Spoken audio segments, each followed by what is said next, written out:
Thanks for having me. I'm here to share, essentially, and not only as the world's largest restaurant design company, but also as owners and having brought one of our brands to the Saudi market. So I want to share our experience in adapting and learnings, so you can take it to your operations. So quickly about us, we are in 45 countries. We've done over 15,000 restaurants globally. 25 years of experience. We open sort of 3 restaurants every day somewhere in the world. So a lot of gray hair, a lot of experience, and hopefully I can share some of that experience with you today. So, as I said, it's very interesting to have the 2 hats of, yes, we are a consulting company. We can develop, from A to Z, from strategy all the way to the smallest touch point, but also being a founder and an operator, it's very interesting because that gives you a perspective of being in the business, in the trenches, understanding the challenges that you have as operators. So what we said is, by the time we created this, we had done some sort of 12,000 restaurants or so. And one of the challenges we saw, it was very hard to push our clients to innovate and to create new things and to test things because they were saying, look, we have 2,000 restaurants, we have 3,000 restaurants, how do we deploy this? So as you were saying, we said, okay, what if we put our money where our mouth is and actually create our own restaurants where we can test things and then go to our clients and say, look, this worked or this didn't work. And not everything works, and not everything makes sense to invest in. So I'll share some of those learnings with you today. But what the ethos that we had on this investment is, can we take the efficiency of a fast casual, of a fast food operation, but putting that in a fine dining environment? The panelists were talking about the challenges of labor in this industry. And it's a global challenge. There's a scarcity of skilled labor. People want to move fast. They want to be promoted fast. So can we take the ease of operation, but create an environment that caters to the experiential component of dining?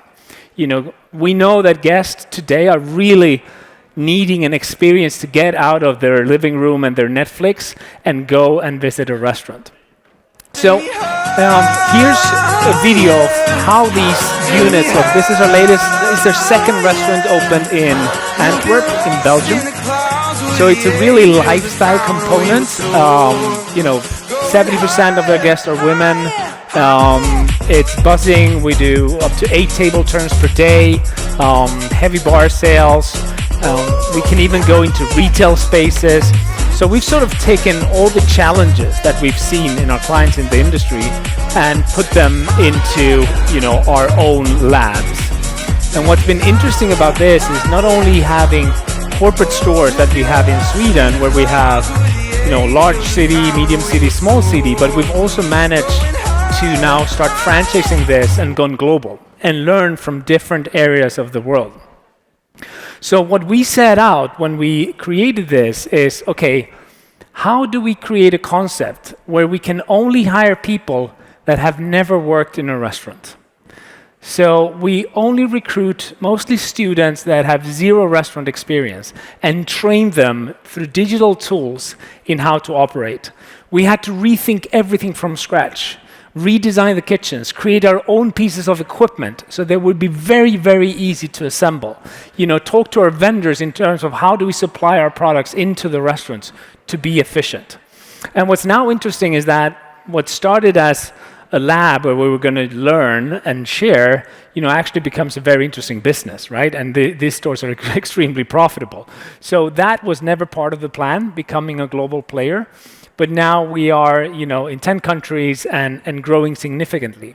So, we win awards for, Restaurant Design of the Year. This is our Los Angeles restaurant. We rethought even how restaurants are built. So all our restaurants are actually assembled in a warehouse in Spain, then disassembled and sent and assembled on site by actually the same companies that do Zara's around the world. So it's a very interesting model. When we quoted this restaurant, quotes came in between $3.3 and $3.4 million.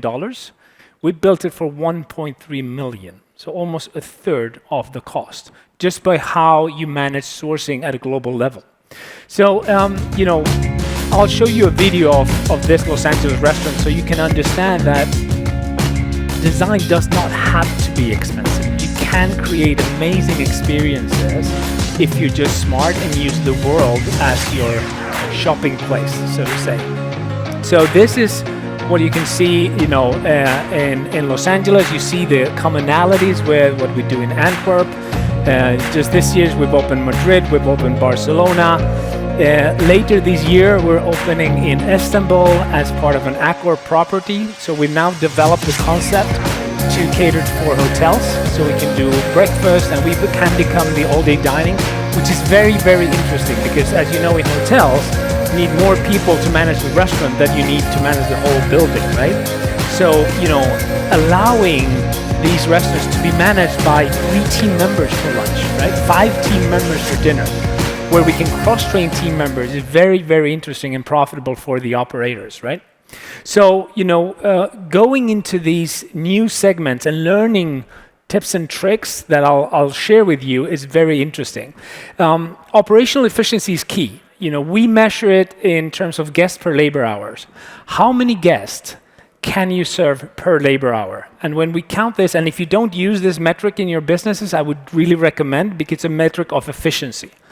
So it really tells you how efficient you are in your operations. And when you think of the labor hours, it's everything, including the cleaning. So that really drives revenue. Think of this. I live in Stockholm. Stockholm is the second highest labor market in the world. Our minimum wage is $28 an hour, right? So when people in the US start complaining about $15 an hour, I say, keep them coming. I'll sign them up all day long. So really rethinking operations in terms of operational efficiency. We have no chefs. And this is really interesting. I was talking to a hotelier earlier today, and he was saying, look, we opened this beautiful restaurant, we have a head chef, and then 6 months later, he disappears, and quality just goes down. So if you want to make sure that your concepts are scalable and can be replicable globally, try to de-skill them and create training models that are not depending on a head chef or on a single person. So you can actually grow these brands. So not only we have no chefs, you see some of the menu items here. If you ask a guest, they would never tell you that there's no chefs in the kitchen, that there's just students that have never touched a kitchen before. But we have no mixologists either. And these are some of our drinks, outside of KSA, 45% of our sales are bar sales. So that's really important. How do you pre-batch? How do you prep things? Because the beauty of that, it comes with consistency and quality. So there's a lot of benefits of de-skilling and standardizing operations. Another thing that we focus a lot is on the first impressions. You've seen some of the images of the drinks, of the food. How things are presented creates the perception of quality. This is our pizza box. And we did an experiment where we put the same product in a white box and asked consumers how much are they willing to pay for it. So what was interesting, and we sort of knew this, that the same product, they were willing to pay 27% more just for the packaging. What we did not expect is that 80% of guests that ordered this pizza posted it online.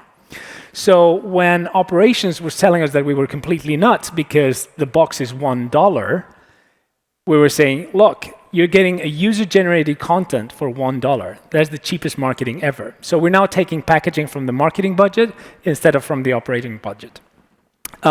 So this secret sauce of de-skilling, cross-training, all our team members work in the front and the back of the house. There's no kitchen team members, front of the house team members. So everyone can be cross-trained and work on all stations. And having that as a digital-first approach is the key to success. Once we take that and we bring the brand to KSA, there's a lot of learnings, and you learn from mistakes. And when you're in growth mode, I want to share this and be honest about what are the challenges, because there's a lot of cultural nuances and differences in moving to a different region. So one of the learnings is location, location, location, and in Riyadh, traffic. So we opened our first restaurant down the road, King Fahd Road, beautiful new mall, Century Corner Mall, Nozomi spends $14 million, I think, on the site. There's a crate and barrel. There's 800 parking lots. It ticks all the boxes. Cinemas, gym, beautiful site. Phenomenal. And now we're asking, why aren't we getting the right traffic? I said, well, traffic. We're not getting guests because people want to go north to Riyadh, where you don't have to sit 45 minutes in traffic to get to the location. So, I think really understanding things that go beyond the usual location-specific understanding is very, very important. The other is culture. Because we don't need to have experienced team members, we can hire for attitude. Anywhere in the world, we hire for bold, aware, and energetic. We do the interviews, we hire for those attitude, and we train team members. What happens when you come to Saudi and the recruitment is happening in the Philippines? How do you do that? It's very, very difficult. So really understanding the recruitment processes in the market where you open creates a completely different set of challenges that we don't have anywhere in the world. Mexico, the US, Sweden, Germany, Spain, wherever we are, it's the same process. You come here, the process is completely different, right? That also comes with understanding of local labor. We have to hire Saudis. Initially, when we came here, and those of you who followed the process, I only wanted to hire Saudis. I wanted to give an opportunity to young Saudis to really come into this industry and operate. It was almost impossible. When I told a Saudi, hey, you're going to be at the host, but then you're going to be at the kitchen, and then you're going to be at the bar, I said, no. I'll do coffee, I don't mind being a DJ, I don't mind being at the host stand, but I'm not going to work in the kitchen. So there's cultural barriers also to your operating model. And changing an operating model is difficult. Value and pricing. Understanding value and pricing. We are a value concept. Our average ticket, including a cocktail, is 42 euros, right? Which is very value. For that experience that you've seen on the videos, it's half of what it would cost anywhere else, right?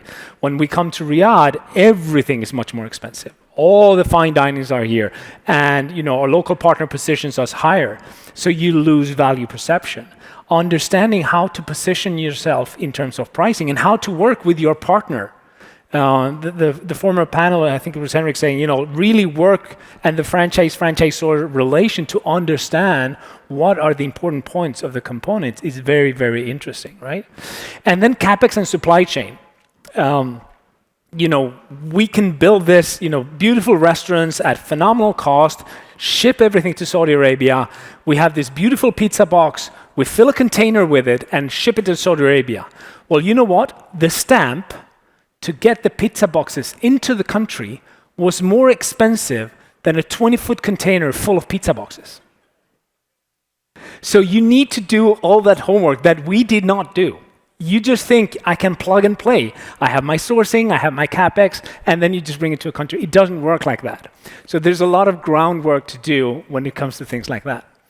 And then, one of the last things is the right vibe. You've seen the videos, buzzing around the bar. Well, you come here, there's no alcohol. Nobody sits at the bar. So suddenly your energy spot becomes empty, right? And how do you adapt to that? We use, algorithms and AI to curate and create the right music depending on the footprint and the store, etc. Those algorithms don't work. You need to completely change them. Yeah, we started having DJs in the restaurant, and suddenly, the local authorities come in and say, you cannot have a DJ. Like, why can't I have a DJ? Everyone else has a DJ. Yeah, but you cannot have a DJ. You need a special permit. All right, we get a permit. No, you cannot operate on this hours. You need to shut down the music for prayer. You need to do this. At the end, we end up having a sound engineer with headphones on playing music, because you can have a sound engineer in your restaurant, but you cannot have a DJ. So there's a lot of these things that are local nuances that you need to be local and ideally be an experienced operator to know your ways around it, and specifically in this region that is now starting to create all those rules and frameworks around it. So, what I wanted to share with this is, a story of extreme success internationally, and now you're coming with an operating model, a culture, a technology that you think you can just plug and play anywhere in the world, and it doesn't work like that. So there's a lot of learnings, a lot of mistakes, a lot of gray hair. I always say we've done 15,000 restaurants, it's 15,000 mistakes, and you learn from those mistakes. And our job as consultants is to do those mistakes ourselves, so you as clients don't have to do this. So we keep on growing. We got a pipeline, very interesting pipeline. We're opening, Buenos Aires and Mexico City, and a second in Barcelona, and we're now going to the US. So more learnings to come, more mistakes to share, hopefully down the road. And I'll be around. So anything that you wanted to ask or comment or share or have a laugh at, both Alexis, who's joined us recently from JLL, is going to head our GCC practice here, and we're going to open in Riyadh. Is going to be around, and I'll be around for a couple of more hours. So with that, thank you very much.